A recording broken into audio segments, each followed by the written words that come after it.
పవన్ కళ్యాణ్ గారు మాట్లాడిన మాటలు తెలుగుదేశం పార్టీకి ఆమోదయోగ్యంగా ఉంటాయా అనేది ఈరోజు అనుమానం. ఖచ్చితంగా నిన్న పవన్ కళ్యాణ్ గారు మాట్లాడిన మాటలు తెలుగుదేశం పార్టీకి ఏమాత్రం ఆమోదయోగ్యంగా ఉండవు. ఇంకో విధంగా చెప్పాలంటే ఈ మాటలన్నీ ఆ పార్టీని, తెలుగుదేశం పార్టీని ఇరుకుని పెట్టేలాగే ఉంటాయి.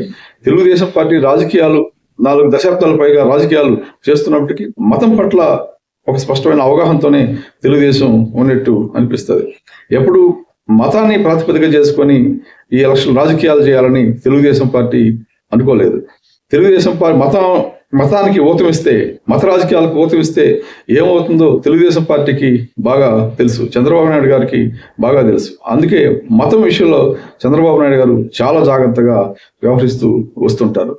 ఏ రోజు ఒక మతం వైపు మొగ్గి మాట్లాడుతున్నట్టు అనిపించదు.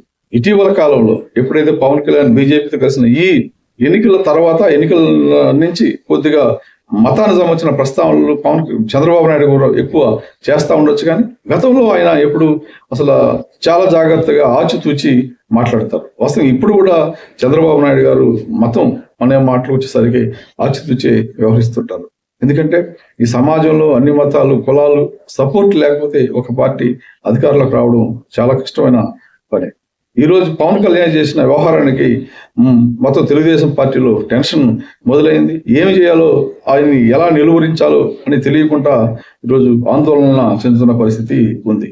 చంద్రబాబు నాయుడు కూడా తెలియకుండా మరి బీజేపీ తన పథకాన్ని అమలు చేస్తుందా ఈ రాష్ట్రంలో? ఇతర రాష్ట్రాల్లో, బీజేపీ పాలిత రాష్ట్రాల్లో ఎప్పటికే ప్రయోగించిన ఈ మత కార్డును ఎక్కడ కూడా ప్రయోగించాలని బీజేపీ అనుకుంటుందా? దానికి పవన్ కళ్యాణ్ని ఆసరా చేసుకోవాలని, ఓతం చేసుకోవాలని భావిస్తుందా అంటే అవుననే అనిపిస్తుంది. ఎందుకంటే పవన్ కళ్యాణ్ ఎక్కడో మొదలుపెట్టి ఆయన చేగువీరా పేరు చెప్పారు ఒకప్పుడు, ఇంకా కమ్యూనిస్టుల పేర్లు చెప్పారు, అధికారుల రాజకీయాల్లోకి ఆయన అడుగులు వేసేటప్పుడు చెప్పిన మాటలు, పెట్టుకున్న ఫోటోలు ఇవి. కానీ మెల్లిగా ఆయన ఒక బీజేపీ, జనసేన నుంచి ఒక బీజేపీ కార్యకర్తలాగా, బీజేపీ నాయకుడిలాగా పరివర్తన చెందుతూ, రూపాంతరం చెందుతూ వస్తున్నారు. నిన్న ఆయన మాట్లాడిన మాటలు భక్తు ఒక బీజేపీ నాయకుడిని మించి ఆయన నిన్న మాట్లాడినట్టుగా అనిపిస్తుంది. ఒక ఆర్ఎస్ఎస్ నాయకుడు, ఒక విశ్వ హిందూ పరిషత్ నాయకుడు మాట్లాడినట్టుగా నిన్న పవన్ కళ్యాణ్ గారు మాట్లాడారు. ఆయన మొత్తం అందరూ గమనిస్తున్నదే, ఆయన ఫస్ట్ కమ్యూనిస్టుగా, ఒక ఆదర్శ భావాలు కలిగిన వ్యక్తిగా, ఒక అభివృద్ధికర ఆలోచన కలిగిన వ్యక్తిగా రాజకీయాల్లోకి రంగప్రవేశం చేసి ఈరోజు మతం కార్డు ఉపయోగించుకొని రాజకీయాల్లో స్థిరపడాలని, రాజకీయాల్లో ఉన్నత పదవులు అందుకోవాలని ఆరాటపడుతున్న వ్యక్తిగా ఈరోజు మనకు కనిపిస్తున్నారు. ఖచ్చితంగా ఆంధ్రప్రదేశ్ లాంటి చోట్ల అలాంటి ప్రాతిపదికన మత కార్డుతో రాజకీయాల్లో విజయం సాధించలేరనే విషయాన్ని ఆయన ఖచ్చితంగా తక్కువ కాలంలోనే గుర్తిస్తారు. నమస్తే. ఆసక్తికరమైన వీడియోల కోసం ఈ ఛానల్ను సబ్స్క్రైబ్ చేసుకోండి.